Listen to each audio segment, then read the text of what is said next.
नमस्कार मित्रों, आपका हमारे YouTube चैनल में बहुत बहुत स्वागत है। आज हम टॉपिक लेके आए हैं वायु प्रदूषण। वायु प्रदूषण एक संवेदनशील मुद्दा है। विश्व स्तर पर इसके बारे में गंभीर प्रयास किए जा रहे हैं। भारत सरकार भी सचेत है और हम लोगों को भी सचेत रहना है। परीक्षाओं में इस प्रकार के प्रश्न काफ़ी पूछे जाते हैं। लॉन्ग क्वेश्चन में, डिस्क्रिप्टिव में काफ़ी प्रश्न पूछे जाते हैं। तो इसमें हम देखेंगे कि वायु प्रदूषण किसे कहते हैं, वायु प्रदूषण के कौन कौन से कारण हैं, इसके कौन कौन से दुष्परिणाम आते हैं और इसे रोकने के कौन कौन से उपाय हैं। चलिए देखते हैं। इसका शाब्दिक अर्थ जान जाएंगे तो इसका अर्थ अपने आप याद रह जाएगा। दूषण का मतलब होता है खराब, अनावश्यक या अवांछनीय। पर माने दूसरे, दूसरे अनावश्यक, दूसरे खराब, दूसरे अवांछनीय या गैर जरूरी तत्वों का मिल जाना। कहाँ? वायु में। वायु में गैर जरूरी तत्वों का मिल जाना, खराब तत्व, दूसरे खराब तत्वों का मिल जाना या अवांछनीय तत्वों का मिल जाना वायु प्रदूषण कहलाता है। ये अवांछनीय तत्व कहाँ से आते हैं, इसके बारे में हम देखते हैं। हमारे पृथ्वी पर जगह जगह ज्वालामुखी विस्फोट हो रहे हैं। धरातल का पदार्थ वायुमंडल में पहुंच रहा है तो धुआं या अन्य विषैली गैसें, मिट्टी या धरातल के जो भी मैग्मा है वायुमंडल में पहुंचता है और हमारे वायुमंडल को दूषित कर देता है। हमारे धरातल पर काफी मात्रा में वनस्पतियां विद्यमान हैं, जंगल हैं। गर्मी के दिनों में या जब भी हमारे वायुमंडल में आग लग जाती है तो हजारों किलोमीटर का क्षेत्र जलकर नष्ट हो जाता है और तो उससे निकलने वाला विषैला धुआं हमारे वायुमंडल को दूषित करता है। तूफानी धूल, आंधी तूफान हमारे वायुमंडल में कहीं ना कहीं हमेशा चलते रहते हैं। तो ये तूफान जहां भी पहुंचती है धरातल की मिट्टी उड़ाकर वायुमंडल में पहुंचा देती है, जिससे दृश्यता खराब हो जाती है, आंखों में पड़ता है। फिलहाल हमारा वायुमंडल दूषित हो जाता है। आंधी तूफान से, चक्रवात से,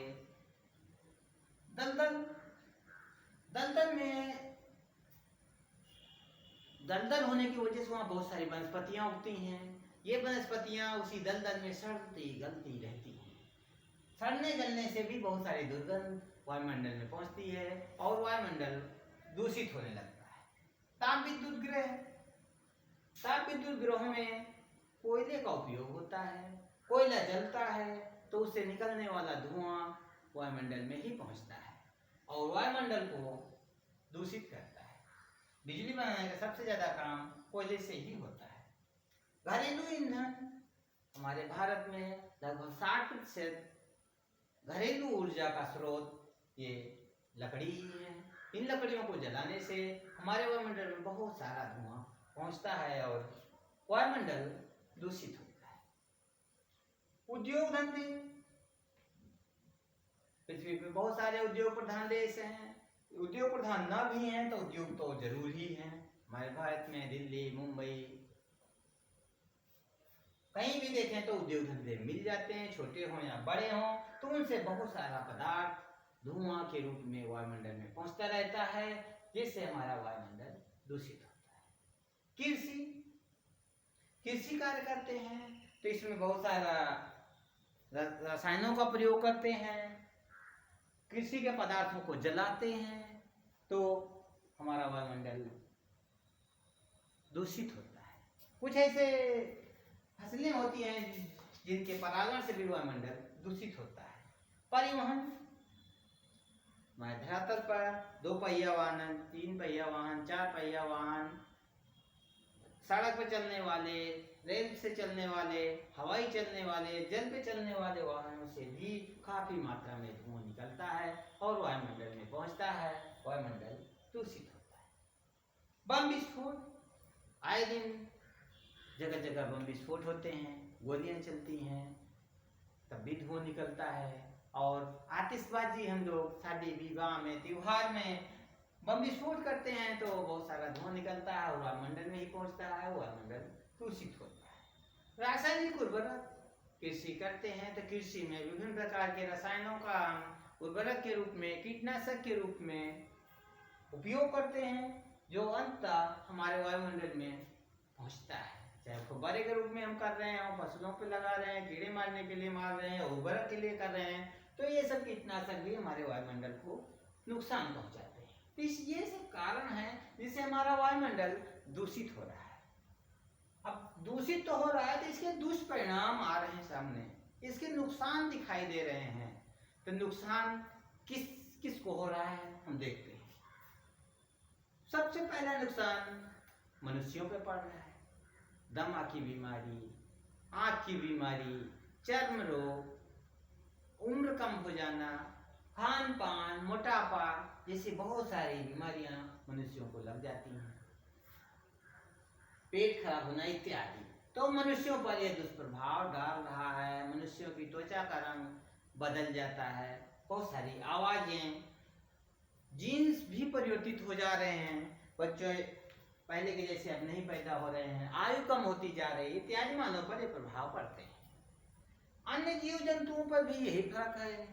जीव जंतुओं के कलर चेंज हो रहे हैं, उनकी भी दृश्यता खत्म हो जा रही है। सांस लेते हैं तो फेफड़े की बीमारी, पेट की बीमारी, तरह तरह की बीमारियां अन्य पशु पक्षियों को भी हो जा रही हैं। आजकल देख रहे हैं गिद्ध नहीं दिखाई दे रहे हैं।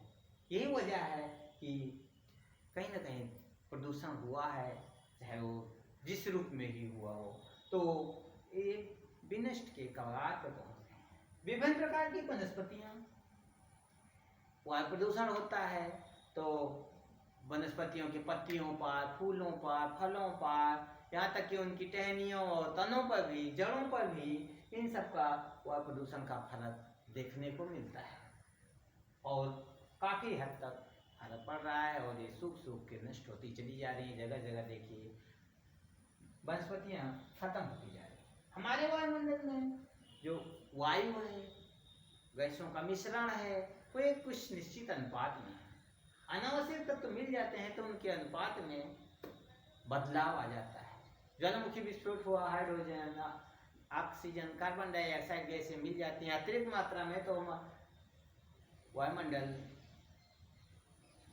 पे फर्क पड़ता है। तो हमारा वायुमंडल भी कहीं ज़्यादा गर्मी हो जा रही है, कहीं ज़्यादा ठंडी पड़ रही है, तो कहीं ज़्यादा आंधी तूफान, ज़्यादा वर्षा, कहीं अकाल, कहीं मरुस्थलीकरण इत्यादि घटनाएं होने लगती हैं, तो वायु भी दूषित हो रहा है। ओजोन, हमारे वायुमंडल में ओजोन समताप मंडल में एक परत है जो हमारे यहाँ 30-35 किलोमीटर से 50-60 किलोमीटर तक ऊंचाई पर पाई जाती है। वो सूर्य से आने वाले अल्ट्रावायलेट किरणों को रोकती है, हानिकारक किरणों को रोकती है, जिससे हम जीव जंतुओं को रक्षा होती है। लेकिन ये ओजोन गैस भी धीरे धीरे CFC या अन्य बहुत सारे ओजोननाशक गैसें हैं, उनसे प्रभावित हो रहा है। ओजोन तो बहुत विस्तार से पढ़ा जाएगा। फिलहाल इमारतों पर, जो इमारतें हैं पक्की हैं, संगमरमर की हैं, लोहे की हैं, प्लास्टिक की हैं, उन पर भी इन सब का फर्क, वायु का फर्क देखने को मिल रहा है।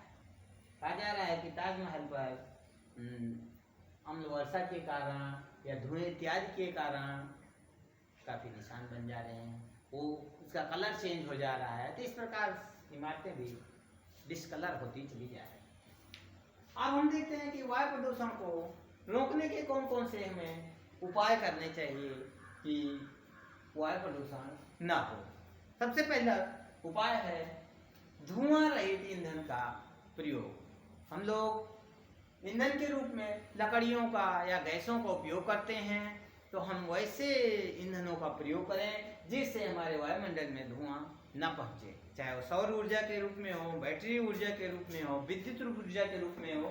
ऐसे ईंधनों का हमें उपयोग करना है जिससे धुआं न उत्पन्न हो। अगला, वाहनों में धुआं छन्नी लगाई जाए। वाहनों में चाहे मोटरसाइकिल हो, बस हो, ट्रक हो, हवाई जहाज हो, इनसे विशाल मात्रा में धुआं निकलता है। उसके साथ ही उसमें बहुत सारा अन्य अवांछनीय तत्व जैसे पारा इत्यादि होता है, उससे निकलता है। तो छन्नी लगे रहेगी तो जो भी उसमें का कोयला होता है वो छन करके नीचे गिर जाएगा और वायुमंडल में नहीं पहुंचेगा। शीशा रहित पेट्रोल का प्रयोग करें। अधिकांश पेट्रोल ऐसे हैं जिनमें पर्याप्त मात्रा में शीशा पाया जाता है और वायुमंडल में ये शीशा पहुंचता है।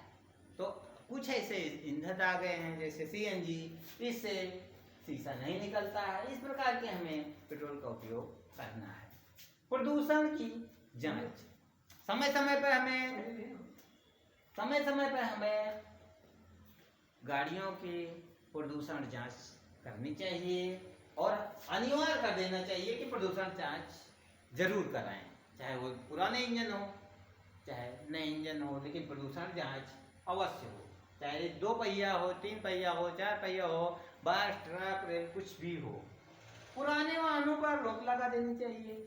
वायु प्रदूषण के कारण पुराने वाहन काफी वायु प्रदूषण में सहायक हो रहे हैं, तो सरकार को चाहिए कि पुराने वाहनों को सड़क पर चलने से प्रतिबंधित कर दिया जाए, जिससे वायु प्रदूषण पर रोक लगती है। वाहनों का रजिस्ट्रेशन, जब हम वाहनों का रजिस्ट्रेशन कराएंगे तो उसकी सारी औपचारिकताओं को हम चेक करेंगे कि वायु प्रदूषण है कि नहीं है।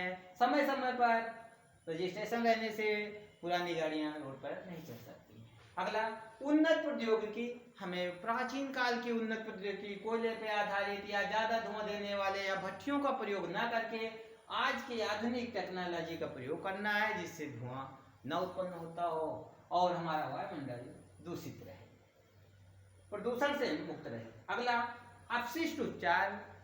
चाहे वो घरेलू कचरा हो, औद्योगिक कचरा हो या कहीं का भी कचरा हो, इन कचरों को हमें उपचारित करके, शोधित करके ही अन्य मिट्टी के जगहों या इत्यादि में फेंकना चाहिए, खाद के रूप में उपयोग करना चाहिए। नहीं तो वह सड़ेगा, गड़ेगा और उसका अवशिष्ट पदार्थ वायुमंडल में पहुंचेगा। अगला, उद्योगों को आबादी से दूर रखना चाहिए। जितने भी इंडस्ट्रियल एरिया हैं इन्हें गांवों शहरों से दूर स्थापित करना चाहिए, जिससे लोगों को बीमारियों से राहत मिलेगी।